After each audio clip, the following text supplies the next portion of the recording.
जाना जाता है। उनके जीवन और शिक्षाओं ने लाखों लोगों को प्रेरित किया है और उनके लिए आध्यात्मिक ज्ञान प्राप्त करने का मार्ग प्रशस्त किया है।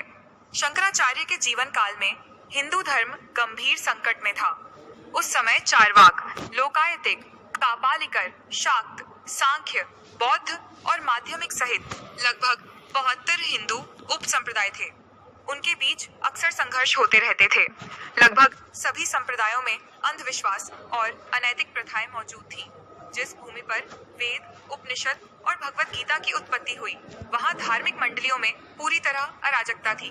यह ऐसे वातावरण में था जहां तपस्वी और आर्षि एक दूसरे से प्रतिस्पर्धा कर रहे थे। शंकराचार्य ने अपना आध्यात्मिक अध्ययन किया। उन्होंने उन्हें एकजुट करने का काम किया। वैदिक अनुष्ठान और अन्य चीजें जो आज भी अस्तित्व में हैं, उन्हें शंकराचार्य की देन कहा जा सकता है। अद्वैत सिद्धांत वेदांत के 3 विचारधाराओं में से एक है। शब्द का अर्थ ही अद्वैत है। यह इंगित करता है कि आत्मा, स्वयं और ब्रह्म, ब्रह्मांड एक हैं। अद्वैत वेदांत का आधार उपनिषद, भगवत गीता, ब्रह्म सूत्र हैं। आदि शंकराचार्य ने इन तीनों के सिद्धांतों को मिलाकर अद्वैत का सिद्धांत प्रस्तुत किया।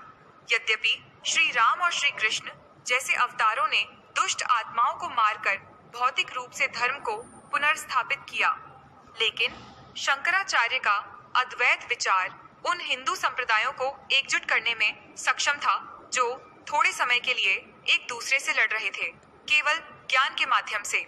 इस प्रकार कलयुग में प्राचीन हिंदू धर्म को विनाश के मार्ग से धर्म के मार्ग पर वापस लाया गया। इस कारण से ऐसे लोग हैं जो शंकर को कलयुग का अवतार मानते हैं। श्री शंकराचार्य ने हिंदू धर्म के रखरखाव के लिए भारत के विभिन्न हिस्सों में 4 आश्रम स्थापित किए। आश्रम उड़ीसा के पुरी, गुजरात के जामनगर, उत्तराखंड के बद्रीनाथ और कर्नाटक के श्रृंगेरी में स्थापित किए गए थे। 32 वर्ष की आयु में शंकर ने अपना मिशन पूरा किया और समाधि प्राप्त की। उनकी समाधि के 2 संस्करण हैं, एक केदारनाथ में और दूसरी तमिलनाडु के कांचीपुरम में। आइए आदि शंकर के बारे में सुनी गई कुछ कहानियों पर नजर डालें। 1. जन्म संबंधी शंकर के जन्म से पहले उनकी माता आर्यम्बक ने भगवान शिव को स्वप्न में दर्शन देकर बताया था कि वे उनके पुत्र के रूप में जन्म लेंगे। शिव के आशीर्वाद से जन्मा बालक इस प्रकार शंकर बन गया। शंकर को बचपन से ही अपने ज्ञान को बढ़ाने की अदम्य इच्छा थी। शंकर ने छोटी उम्र में ही अपने पिता को खो दिया था। उनका पालन पोषण उनकी मां ने किया। दिव्य बुद्धि और अथक प्रयास से शंकर ने शीघ्र ही वेदों का संपूर्ण ज्ञान प्राप्त कर लिया। 2. तपस्वी की कहानी। जैसे जैसे उनका आध्यात्मिक ज्ञान बढ़ता गया, शंकराचार्य ने एक भिक्षु बनने और ब्रह्म की भक्ति का जीवन जीने की इच्छा जताई। उन्होंने इसके लिए अपनी मां से अनुमति मांगी। उनकी मां, जो अपने बेटे की बुढ़ापे में उपस्थिति चाहती थीं, अपनी सहमति देने में झिझक रही थीं। एक बार जब शंकराचार्य पेरियार नदी में स्नान कर रहे थे, तो एक मगरमच्छ ने बच्चे का पैर पकड़ लिया। उन्होंने अपनी मां को बुलाया, जो नदी के किनारे बच्चे को नहाते हुए देख रही थी, और कहा कि अगर वह मगरमच्छ से बचना चाहता है तो उसे भिक्षु बनने की अनुमति दे। हालांकि उनकी मां ने उन्हें अनुमति दे दी, और जब उन्होंने अपने वैदिक मंत्रों का जाप करना शुरू किया तो मगरमच्छ ने बच्चे के पैर से अपनी पकड़ ढीली कर दी। 3. मां की अंतिम इच्छा। हालांकि उन्होंने कुछ दबाव डाला, लेकिन अपने बेटे के संन्यास लेने से पहले उन्होंने अपनी मां के सामने अपनी इच्छा व्यक्त की कि शंकर उनके मरणोपरांत संस्कार करें। जाने से पहले उन्होंने अपनी मां की अनुमति ली और उन्हें आश्वासन दिया कि वे उनके अंतिम दिनों में उनके साथ रहेंगे।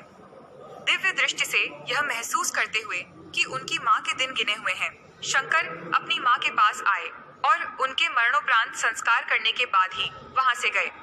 4. वह साधु जिसने केले के पत्तों से शव का अंतिम संस्कार किया।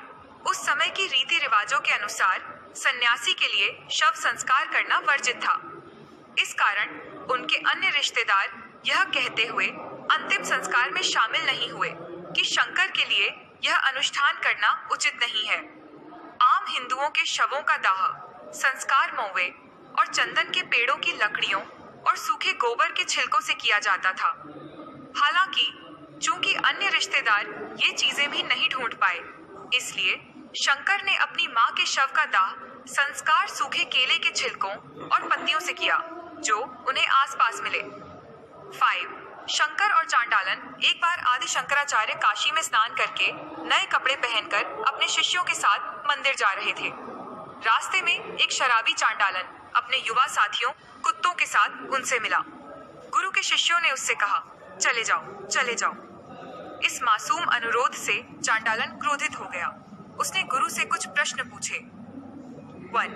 जब आपने मुझसे कहा अलग हो जाओ, तो क्या आपका मतलब एक भौतिक वस्तु को दूसरी भौतिक वस्तु से अलग करना था या आत्मा को आत्मा से अलग करना था? भले ही आप मुझे यह भूला दें कि आपने यह कहकर क्या कहा था कि परम ब्रह्म सर्वत्र है। क्या आपने मुझसे कहा कि मैं अपने शरीर को, जो कि भोजन से बना है, आपके शरीर से अलग कर दूं, जो कि भोजन से बना है? मेरी पूर्णता की भावना आपकी पूर्णता की भावना से किस प्रकार भिन्न है? 2. पवित्र गंगा में पड़ने वाले सूर्य के प्रतिबिंब और चांडालों की गली के गंदे नाले में पड़ने वाले प्रतिबिंब में क्या अंतर है? सोने के बर्तन के अंदर की जगह और मिट्टी के बर्तन के अंदर की जगह में क्या अंतर है? संक्षेप में, आप अद्वैत का उपदेश देने वाले की नजर में अपने एक ब्राह्मण और मुझ एक चांडाल के बीच क्या अंतर देखते हैं? ये प्रश्न सुनकर आचार्य स्तब्ध रह गए और उन्हें समझ में आ गया कि चांडालन जिस अद्वैत सिद्धांत की बात कर रहा था वह उसके बारे में ही बात कर रहा था। यह समझकर कि चांडालन उनका गुरु बनने के योग्य व्यक्ति है, आचार्य ने उसका अभिवादन किया और अपने अज्ञान के लिए क्षमा मांगी। इसके बाद आचार्य ने इस सिद्धांत को आचार्य द्वारा लिखित 5 श्लोकों में समझाया। मनीषा पंचकम 6. आदि शंकराचार्य और यौन क्रियाकलाप संभोग या संभोग मनुष्य के आरंभ से ही होता आया है और कहा जाता है कि जीवित रहने के लिए शारीरिक संपर्क आवश्यक है, लेकिन भिक्षु यौन गतिविधियों में संलग्न नहीं होते हैं। और यह कहानी है कि कैसे आदि शंकराचार्य, जो एक शाश्वत ब्रह्मचारी थे, को यौन अनुभव प्राप्त करने का अवसर मिला।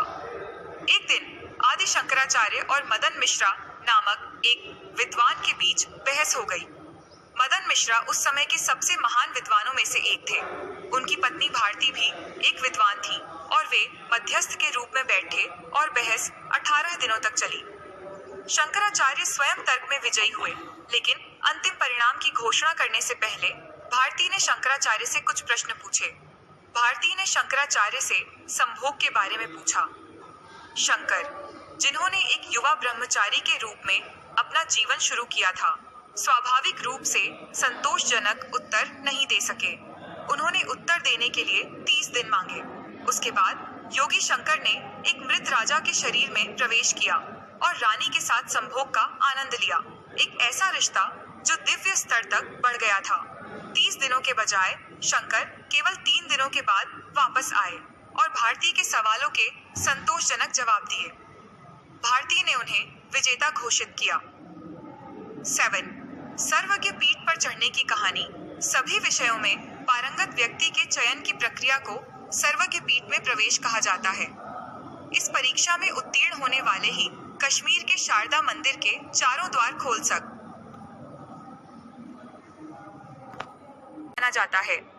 उनके जीवन और शिक्षाओं ने लाखों लोगों को प्रेरित किया है और उनके लिए आध्यात्मिक ज्ञान प्राप्त करने का मार्ग प्रशस्त किया है।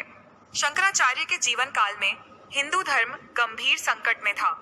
उस समय चारवाक, लोकायतिक, कापालिकर, शाक्त, सांख्य, बौद्ध और माध्यमिक सहित लगभग 72 हिंदू उप संप्रदाय थे। उनके बीच अक्सर संघर्ष होते रहते थे। लगभग सभी संप्रदायों में अंधविश्वास और अनैतिक प्रथाएं मौजूद थीं। जिस भूमि पर वेद, उपनिषद और भगवत गीता की उत्पत्ति हुई, वहां धार्मिक मंडलियों में पूरी तरह अराजकता थी। यह ऐसे वातावरण में था जहां तपस्वी और आर्षि एक दूसरे से प्रतिस्पर्धा कर रहे थे। शंकराचार्य ने अपना आध्यात्मिक अध्ययन किया। उन्होंने उन्हें एकजुट करने का काम किया। वैदिक अनुष्ठान और अन्य चीजें जो आज भी अस्तित्व में हैं, उन्हें शंकराचार्य की देन कहा जा सकता है। अद्वैत सिद्धांत वेदांत के 3 विचारधाराओं में से एक है। शब्द का अर्थ ही अद्वैत है। यह इंगित करता है कि आत्मा, स्वयं और ब्रह्म, ब्रह्मांड एक हैं। अद्वैत वेदांत का आधार उपनिषद, भगवद गीता, ब्रह्म सूत्र है। आदि शंकराचार्य ने इन तीनों के सिद्धांतों को मिलाकर अद्वैत का सिद्धांत प्रस्तुत किया। यद्यपि श्री राम और श्री कृष्ण जैसे अवतारों ने दुष्ट आत्माओं को मारकर भौतिक रूप से धर्म को पुनर्स्थापित किया, लेकिन शंकराचार्य का अद्वैत विचार उन हिंदू संप्रदायों को एकजुट करने में सक्षम था जो थोड़े समय के लिए एक दूसरे से लड़ रहे थे, केवल ज्ञान के माध्यम से।